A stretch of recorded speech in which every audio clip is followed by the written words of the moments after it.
Galvenais, lai mēs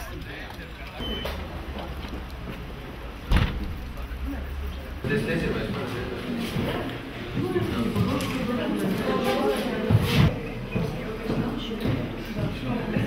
Zemgales reģiona sadarbības projektā, par kuru jums vairāk izstāstīs projektu vadītājs Edgars Pavlovičs. Un aicinu klausīties uzmanīgi, jautāt, ja kaut kas ir jautājams. Par pašu projektu. 5 arotskolas, profesionālās izglītības skolas Kaunijā, 5 skolas Zemgales reģionā, viena no tām esat jūs. Kopā veido pasākumus, arī dažādus, ne tik varbūt akadēmiskus kā šobrīd, kas ir tāda sēdēšana, klausīšanās lekcija, bet pacentīsimies arī turpmāk kaut ko drusīt interesantāku un varbūt interaktīvāku arī organizēt. Bet vērsts tas viss, šī ideja ir uz jauniešu līdzdalību, interesi un, teiksim, tādu iniciatīvas rosināšanu uzņēmēju darbībai. Tas nozīmē, ka jūs varat sākt domāt jau šobrīd un visu savu studiju garumā, kā jūs īsti veidosiet savu darba dzīvi, kā jūs strādāsiet, vai jūs būsiet lielā firmā, mazā firmā, iestādē, vai tomēr mēģināsiet organizēt savu biznesu, pašnodarbinātību, teiksim, principam sekojot, vai veidosiet uzņēmumu, firmu, kur algosiet jau vairāk cilvēkus. Tātad veiksmīgi iekļaušanās darba tirgu. Tas varētu būt tas, kas ir jūsu nākamais mērķis. Pēc tam, protams, ir cilvēki, kuri uzstāda mērķus jau daudz tālāk ejošākiem plāniem, bet viņi, protams, var būt mainīgi, viņi var būt atkarīgi no dažādiem apstākļiem, un šie te apstākļi, tā skaitā arī mūsdienu ekonomiskā situācija, vai ne? Bet, kā jau minēju, ir kaut kas pa vidu starp vienu punktu un otru punktu. Un kas tas varētu būt?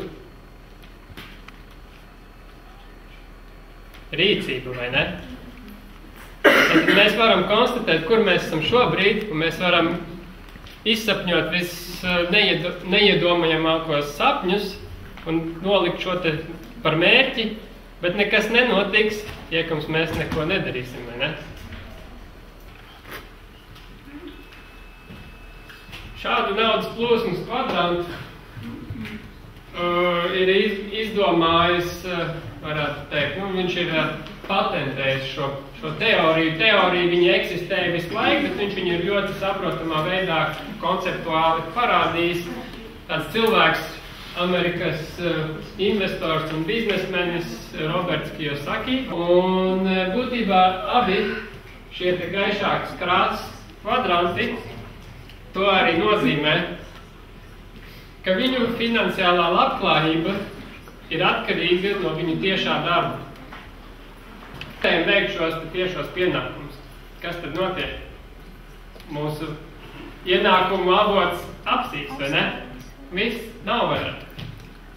Un šis ir tas lielākais risks, kas patiesībā atrodas šajā it kā drošības un komforta zonā. Jo mums jau visu laiku tā kā mudina saprast to, ka būt par darba ņēmēju, atrast tādu stabilu, labi apmaksātu, ar visādām sociālajām garantijām nodrošinātu darbu, ir tas pats labākais, ko mēs varētu savā dzīvē izdarīt, vai ne? Bet tas risks slēpjās tajā faktorā, ka tiklīdz mēs vairs nespējam šo darbu veikt, mums arī naudas vairs nav. Ar ko vispār sākas uzņēmēju darbība?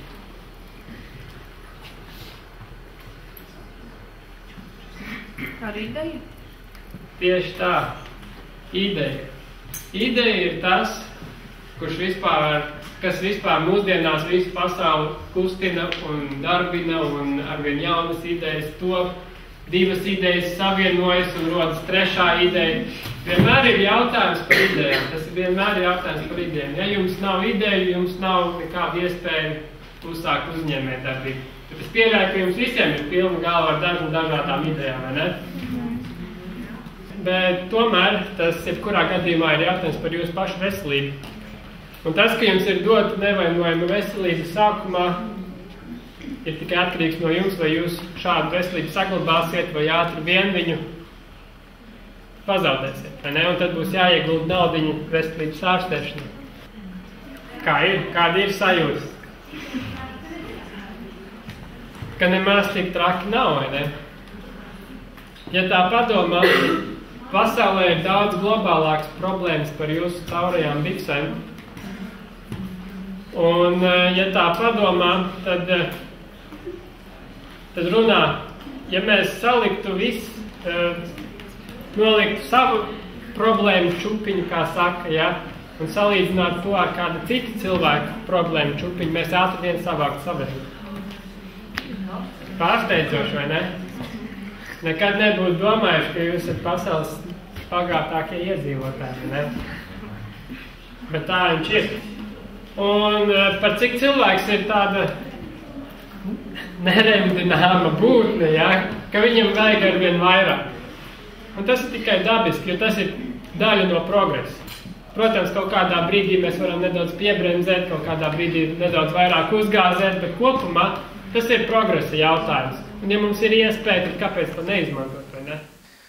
Uzreiz tā ļoti nopietni, varbūt kā mazus iespaidus no tā šodienas vispār dzirdētā un varbūt kādas pārdomas ir radušās par šo.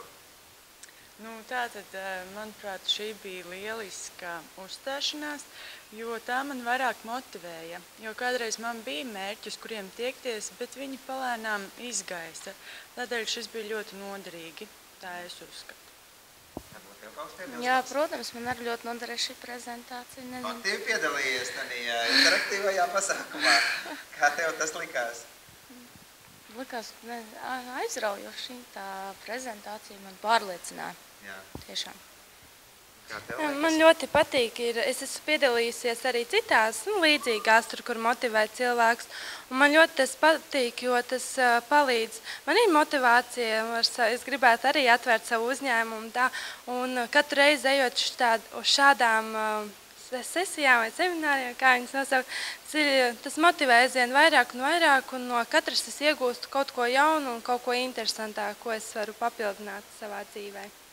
Jā, paldies, meitenes, bet vai jūs esat arī ieklausījušās to, ko es iepriekš tā kā sacīju, un vai jūs būtu ar mieru, vismaz jūs, teiksim, varbūt noteikti arī kādi vēl, piedalīties turpmākajā projekta, teiksim, darbībā, un tad, kad būs lietuviešu kolēģi šurp atbraukuši, tad, tiešām virzīt kopā ar kādiem speciālistiem, tos savus mērķus jau kādā reālā biznesa plānā?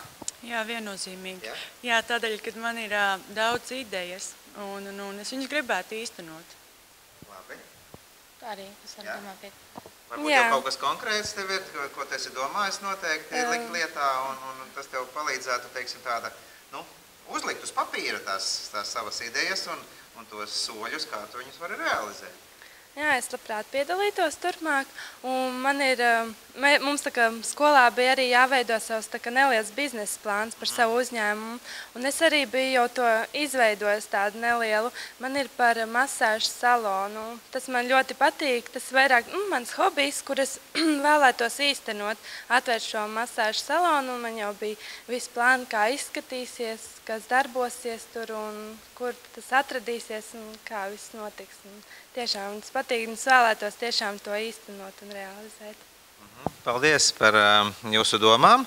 Es domāju, ka tiešām mēs tad turpinām mūsu pasākumu nākošajās aktivitātēs arī projektā. Un tad vēlu jums veiksmi un jāpriecājas. Es domāju, ka pēc dažiem gadiem Jelgavā varētu būt atkal jauni gan masāžas saloni, gan varbūt grāmatvedības pakalpojumu firmas, un kur mēs redzēsim jūsu sejas. Santa Logina. Kristīna Damoviča. Daina Ilgavīze. Un skola ir? Jelgavas tehnikums. Jelgavas tehnikums.